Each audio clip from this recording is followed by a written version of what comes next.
What is going on? Is it global warming? या like Modi ji said, ये climate change नहीं हुआ है, हम चेंज हो गए हैं। वाह मोदी जी वाह। अभी धर्मशाला में फ्लैश फ्लड हुआ है। उससे कुछ एक हफ्ते पहले नॉर्थ इंडिया हीट वेव से भट्टी की तरह तप रहा था। दिल्ली ने गर्मी का 12 साल का रिकॉर्ड तोड़ा। अरे ये सब छोड़िए, कनाडा तक में लाइफ में पहली बार सीवियर हीट वेव हुई। 500 से ज्यादा लोग मर गए। एक ऐसा देश जहां मौसम ऐसा है कि मोस्टली लोग पंखे एसी यूज ही नहीं करते। वे houses are built to trap heat to save them from harsh winters. वहां 49 डिग्री सेल्सियस की गर्मी that lasted several consecutive days and nights led to a loss of so many lives. Northern India में भी साल के इस time के हिसाब से टेम्परेचर नॉर्मल से 60 डिग्री सेल्सियस ऊपर था। ऑफ कोर्स कूलर एसी की यूजेज बढ़ गई तो power consumption went out of control. Delhi ने एवरेज डिमांड से करीब 15% ज्यादा बिजली इस्तेमाल करी। पंजाब ने सिचुएशन कंट्रोल करने के लिए इंडस्ट्रीज को हफ्ते में 2 दिन बंद करने का डिसाइड किया। हीट वेव बेसिकली एक ऐसी कंडीशन है जहां एयर टेम्परेचर इतना ज्यादा हो जाता है कि it becomes fatal to the human body when exposed. India में generally heat wave develops in the north west region. वहां से ग्रेजुअली ईस्ट और साउथ की तरफ बढ़ती है, बट वेस्टर्ली विंड्स की वजह से don't go towards the west. वैसे due to its unique geographical and climatic setup, India में हीट वेव्स हमेशा से ही कॉमन बात रही है। 1978 से 2014 के बीच के 36 सालों में करीब 600 हीट वेव्स आईं। 12,000 से ज्यादा लोग इनमें मारे गए। लेकिन पिछले 10-11 सालों में ही more than 6,500 people have already been killed by heat waves. मतलब more than half the deaths have happened within less than 1/3 time. इनमें से डेडलीस्ट वाज द ईयर 2015, जिसमें करीब 2,000 लोग इंडिया में और 1,500 पाकिस्तान में मारे गए। साइंटिस्ट के हिसाब से बाकी के एक्सट्रीम क्लाइमेट इवेंट्स की तरह ही क्लाइमेट चेंज इन हीट वेव्स को भी और हार्श और फ्रीक्वेंट बना रहा है। 2020 was the second hottest year on record for the planet.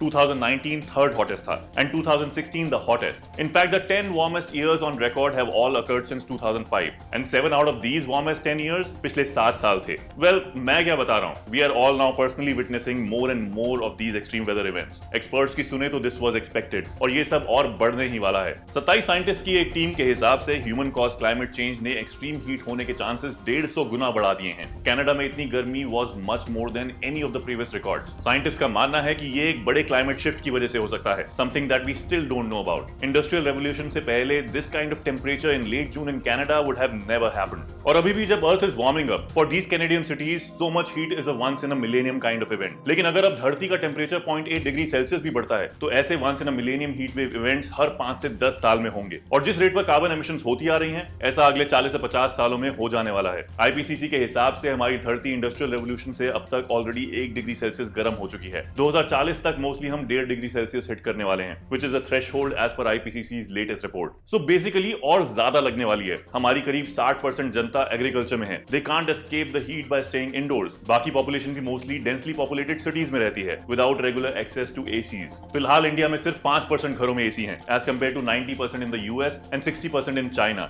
लेकिन इतनी गर्मी पड़ेगी तो ये नंबर आने वाले सालों में बढ़ने ही वाला है। मतलब बिजली की खपत अभी के कंपैरिजन में काफी ज्यादा होगी। कार्बन एमिशंस में हम ऑलरेडी दुनिया के तीसरे नंबर पर हैं। इससे ग्लोबल वार्मिंग को और पुश मिलेगा। Constantly running ACs anyway make cities even hotter. Seasonal weather cycles तो वैसे ही हिली हुई हैं। Frequent heat waves in seasonal cycles की और मार लेगी, जिससे और ज्यादा समय के लिए सूखा पड़ने लगेगा। Human casualties will not just happen because of heat. Crop failures, wildfires, they will increase. Food security will be affected. गर्मी में पानी राहत पहुंचाता है, राइट? यहाँ ऑलरेडी पूरे देश में जगह-जगह सीवियर वाटर शॉर्टेजेस चल रही हैं। चेन्नई में तो पानी खत्म ही हो गया था। दिल्ली तक का बुरा हाल है। कनाडा की इस हीट वेव के बाद सबकी फटी पड़ी है, बिकॉज किसी ने एक्सपेक्ट नहीं किया था। और सिर्फ आधा डिग्री टेम्परेचर इंक्रीज और हालत और खराब हो जाने वाली है। We have very limited time to adapt. फिलहाल हमारी Indian government does not recognise heat waves as potential threat to human lives. National disaster management act और national policy on disaster management heat wave से हुई deaths को natural calamities की list में include नहीं करते। सो इसके लिए कोई बजट एलोकेशन भी नहीं है। But we need to address this with much more urgency now. A policy framework is very much needed to fight these problems. ये अब कोई फ्यूचर की प्रॉब्लम नहीं रह गई है। The need for adaptation is here already.